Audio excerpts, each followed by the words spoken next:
আসসালামু আলাইকুম রহমতুল্লাহি ওয়া বারাকাতুহু। দেশ ও প্রবাস থেকে যারা ইনসাফ মিডিয়ার ইউটিউব এবং ফেসবুক চ্যানেল থেকে যারা আমাদের এই ভিডিও দেখছেন, সবাইকে অভিনন্দন। আমরা আসলে ছোট্ট একটি বার্তা নিয়ে আপনাদের সামনে কথা বলতে চাই। আমাদের বার্তাটি হলো, আমরা সকলেই জানি যে বাংলাদেশে বেশ কিছু জেলায় ভারত থেকে আসা ঢলে বিভিন্ন জেলায় পানির অনেক প্রবাহ বেড়ে গিয়েছে। বন্যায় অনেকগুলো মানুষ তাদের বাড়িঘর ডুবে গিয়েছে। তো আমরা মানবিক একটা দৃষ্টিকোণ থেকে আপনাদের সকলের কাছে একটি আবেদন নিয়ে আজকের এই ভিডিওটা শুরু করতেছি। আমাদের আবেদনটা হলো, আমাদেরই ভাই, আমাদের দেশের নাগরিক যারা বাংলাদেশে বন্যায় প্লাবিত, বর্তমানে সারা বাংলাদেশ থেকে অনেকেই আপনারা এই বন্যার্থদের জন্য যারা আপনারা বিভিন্ন ত্রাণ কার্যক্রম পরিচালনা করেছেন এবং করে যাচ্ছেন, আপনাদের কাছে আমাদের আজকে একটি আবেদন। সেটা হলো, আমরা তো ত্রাণ সামগ্রী অলরেডি অনেক কিছু পাঠিয়েছি, কিন্তু যাদের জন্য ত্রাণ পাঠাচ্ছি তারা কিন্তু আসলে এই অল্প কয়েকদিনের ভোগান্তিতে পড়ে নাই, বরং তাদের ভোগান্তির পরিমাণটা দীর্ঘস্থায়ী, অনেক লম্বা সময়। সেখানে গরিব নাই, ধনী নাই, সকলের বাড়িঘর ডুবে গিয়েছে। তারা হয়তো পানি চলে যাবে, আমরা পানি চলে যাওয়ার পরে সকলেই মনে করবো যে হয়তো আমাদের ত্রাণ কার্যক্রমের কাজ শেষ, কিন্তু আসলে তা নয়। যে মানুষটার একটা ভিটামাটি, ছোট্ট একটা ভিটামাটি ছিল, সে হয়তো এই ভিটামাটির ভিতরে কোনো রকম ঠাঁই গুঁজত, সেই মানুষটা কিন্তু এই বন্যার পরে গিয়ে তার ঘরটা আর খুঁজে পাবে না। হয়তো তার ঘরটা বন্যার পানিতে একদম তলিয়ে গিয়েছে, এই মানুষটা থাকার হয়তো কোনো ব্যবস্থা থাকবে না। অথবা একজন মানুষের সামান্য পুঁজি দিয়ে হয়তো ছোট্ট একটি দোকান ঘর নির্মাণ করেছিল, বন্যার পরবর্তীতে গিয়ে হয়তো সেই দোকান ঘরটা আর খুঁজে পাবে না। কিছু মানুষের গবাদি পশু ছিল, তাদের এই গবাদি পশুগুলো হয়তো মারা গিয়েছে। এই গবাদি পশুর থেকে দুধ আহরণ করে অথবা এই গবাদি পশু বড় করে তারা বিক্রি করে সেই অর্থে হয়তো তারা দিন যাপন করত, তাদের সেই গবাদি পশুগুলো হয়তো মারা গিয়েছে। এমতা অবস্থায় আমাদের সকলের উচিত আমরা আমাদের সেই বন্যার্থ ভাই বোনদের পাশে দাঁড়াবো, যারা বন্যার কারণে একেবারে অসহায় হয়ে পড়েছে। আমরা শুধু ত্রাণ কার্যক্রম, এই বন্যার যে পানি থাকা অবস্থায় যে ত্রাণ কার্যক্রম চালিয়েছি, এতটুকুতেই আমাদের সীমাবদ্ধ থাকলে হবে না।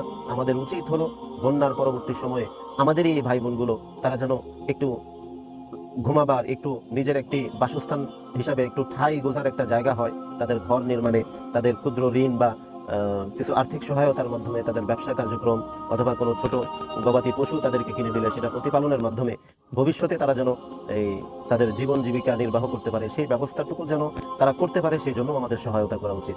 আমি একটি কথা সর্বদাই বলে থাকি, সেটা হলো, আপনারা জানেন রাসূলুল্লাহ সাল্লাল্লাহু আলাইহি ওয়াসাল্লাম তিনি একটি হাদিসের ভিতরে বলেছেন, একজন পতিতা মহিলা, সে একটা পিপাসিত কুকুরকে পানি পান করানোর কারণে আল্লাহ তাআলা তাকে মাফ করে জান্নাতুল ফেরদাউসের ঘোষণা দিয়েছেন।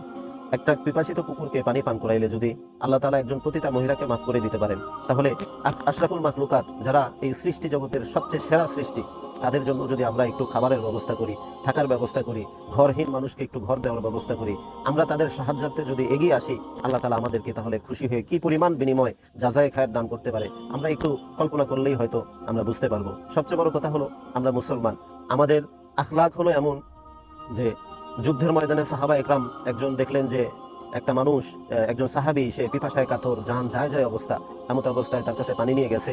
ওই কাতর ব্যক্তিটা হঠাৎ করে শুনতে পারলো যে আরেক ভাই, সেও পিপাসায় কাতর, পানি পানি করে চিৎকার করতেছে। তো সেই মানুষটা, সেই সাহাবী ওই পানি যে এনেছে তাকে বললো যে ভাই, আমাকে নয়, আগে আমার ওই ভাইকে আপনি পানি দেন। ওই ভাইয়ের কাছে যখন যাওয়া হইলো, সেই সাহাবী দেখলেন যে আরো একজন সাহাবী, তিনিও পানি পানি করে চিৎকার করতেছেন। এই সাহাবীটা তখন বললো, ভাই, আমার আগে আমার ওই ভাইকে পানি পান করানোর ব্যবস্থা করেন। তৃতীয় সাহাবীর কাছে লোকটা পানি নিয়ে যাওয়ার পরে দেখলো যে সেই সাহাবীটা ইন্তেকাল করেছেন।